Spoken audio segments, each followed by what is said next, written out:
Hello YouTube, and welcome back one and all to part 12 of our final countdown battle royale, where today, ladies and gentlemen, we are going to be doing our what are we up to right now? Our third video by Korn or something like that.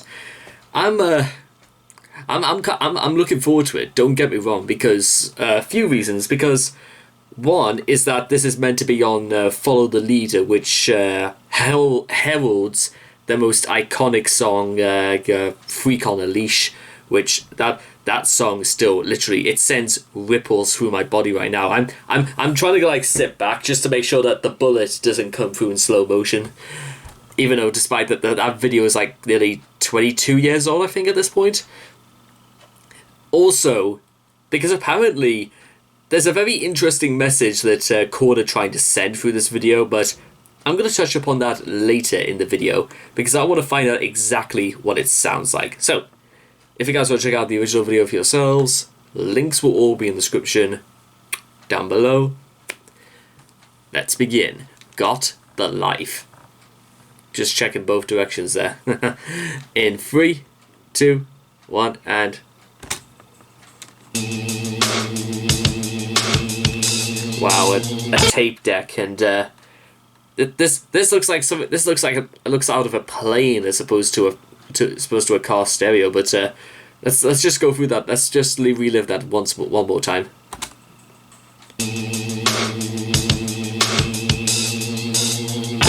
Oh, it's a boombox.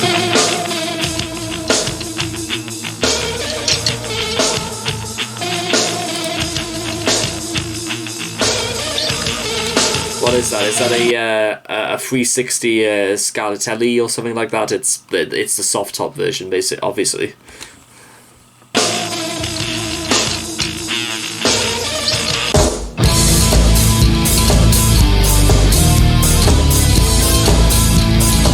And a Mercedes 600 grosser. Boy, what was the budget for this video? And they're getting all of these cars in place, because the Mercedes-Benz Grosser was, in 1963, the most expensive car in the world.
deathly ways. Each day I feel so hollow inside, always beating me. You will never see, so come dance with me.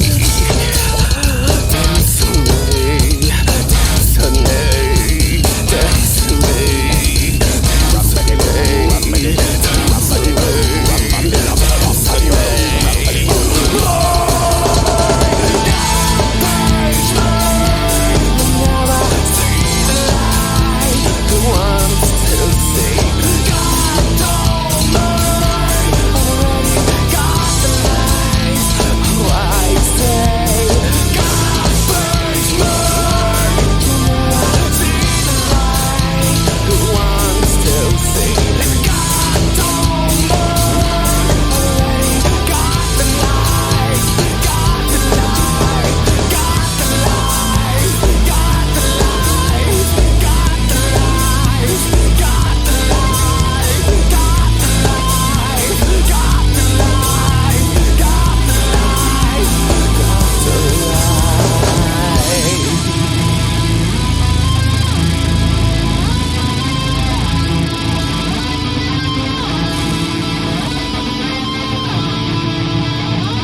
They've got each other. That's what they got. Okay, guys, that was Got the Life by Korn, and I'm gonna tell you what we're gonna do. Because I'm like introducing this a little bit more. We're actually going to go through the comments just a little bit, just to I want to hear what everyone else has got to say, because we want to join people in on the conversation. I'll never forget meeting Brian. I was supposed to attend a meet and greet for Korn, but the ticket company screwed up and failed to get in concert with me to confirm a time to arrive at the venue.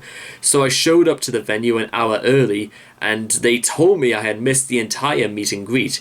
The show was amazing, but I still felt disappointed. So as I was leaving, I got lucky enough to randomly meet Brian when he came out to sign autographs after the show. I told him everything that happened, and he genuinely seemed like he felt bad for me. I told him I would just buy tickets for the next show. So he pulled me aside, then he asked, "Do you have tickets for the next show already?" I said, "No," and he told me, "I'm going to put you on the guest list for the next show." I couldn't believe it. He had me write my name down, and I put my brother's down as well, since he had never been to a concert, and he was the one who got me into Korn. To my amazement, 2 days later, we showed up at the next venue, and he got me and my younger brother 2 tickets right up in front of the pit. And we were brought backstage after the show, ate pizza, and had the whole band sing an album for us.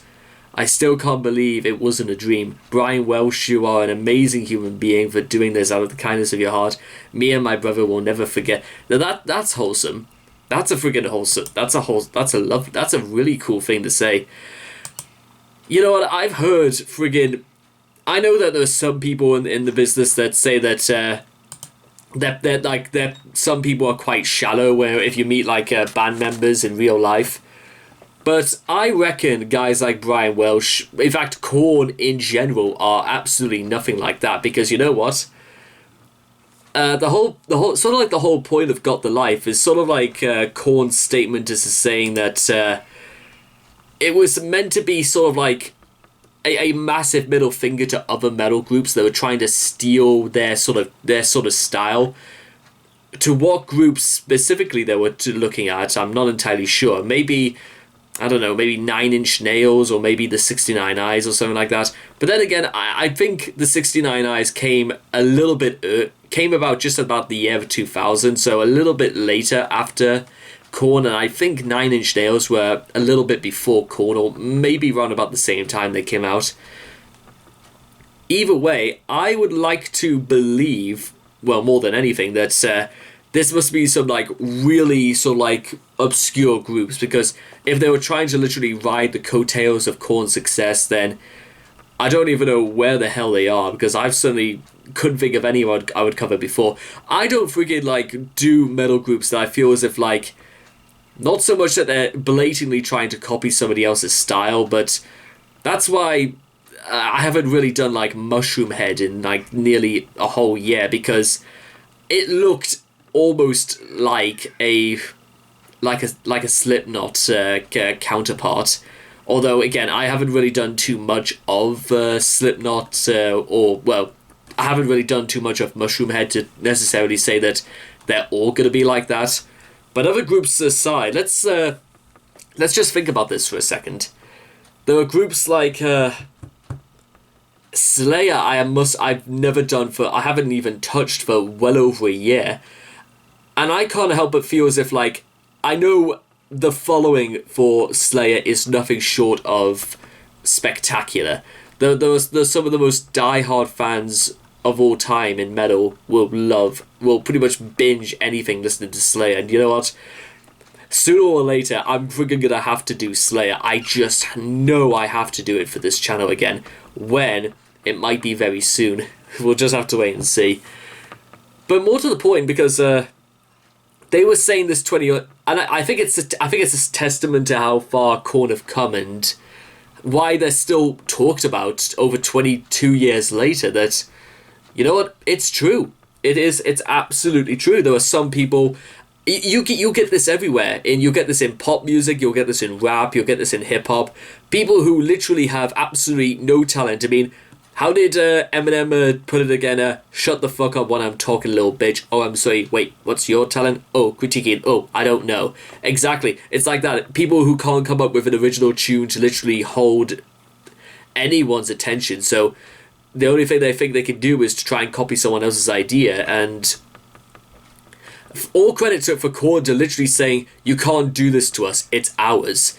Because even, let's face it, I can't even say the same thing for Megadeth, because their style, Dave's style, he was pretty much the pioneer as we know it today for thrash, and you can't deny it, because it's not just that Dave could do thrash, he can do a lot of other things besides. Imagine that Dave is sort of like the puppet master, and every single chord, every single string is literally his own to play with.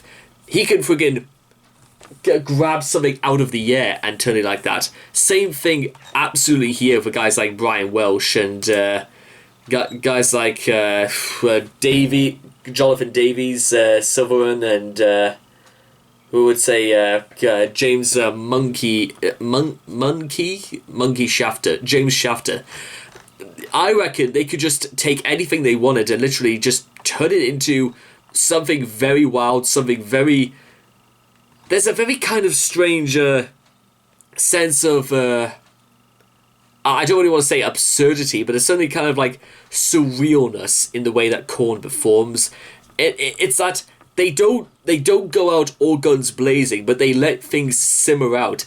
It's kind of like groove metal more than anything. It's that they let things simmer, they let things just... They play at their own tune, not somebody else's, and it's when you're brave and bold enough to do something original, do something that you can 100% call your own, then you know what?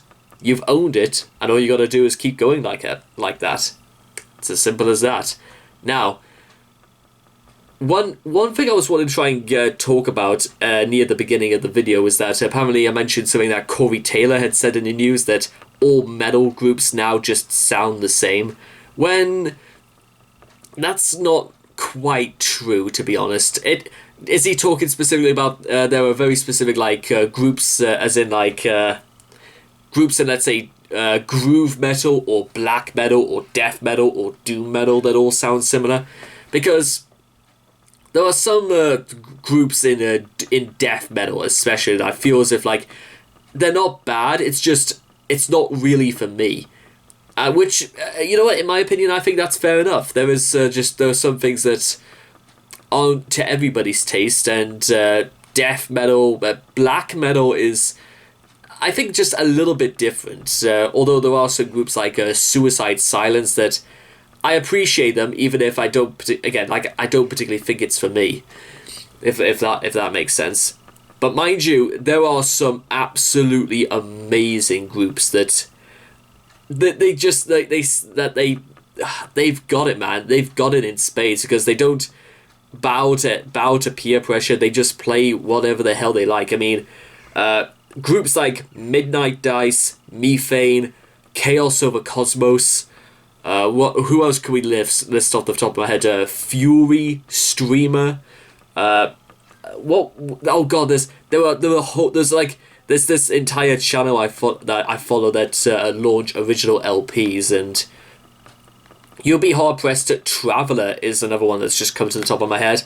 Scar Symmetry as well, even though they're not technically unknown, but I feel as if their stuff deserves way more love than I reckon it should. There are so many things to love about metal. You just gotta find out exactly what it is you like and why you want to keep listening to them, and basically opening yourself up. Try and discover other things like groove, like jazz metal, and the groups like Blue Pills. Or maybe try something you never really liked before, like death metal. Maybe groups like Rings of Saturn, or maybe Cannibal... What was it? Not Cannibal Holocaust. It was something Cannibal anyway. Just maybe try something, and it might be something you never realised before you like. Last year when I listened to Psychosocial, the very first Slipknot song I ever listened to in my life, Never really thought I would ever like Slipknot, and here we are. Just don't be afraid to try new things. Just don't try what everybody else has tried. Come up with something your own, and you got it. So anyway, I hope you guys have enjoyed this reaction video. Please leave your thoughts and comments in the comment section down below. Let me know what you guys thought of Got the Life by Korn. Please also make sure to also like and subscribe so you get daily notifications when my videos come out. And I hope to see all of you guys again in the next reaction video. Take care. Bye bye for now.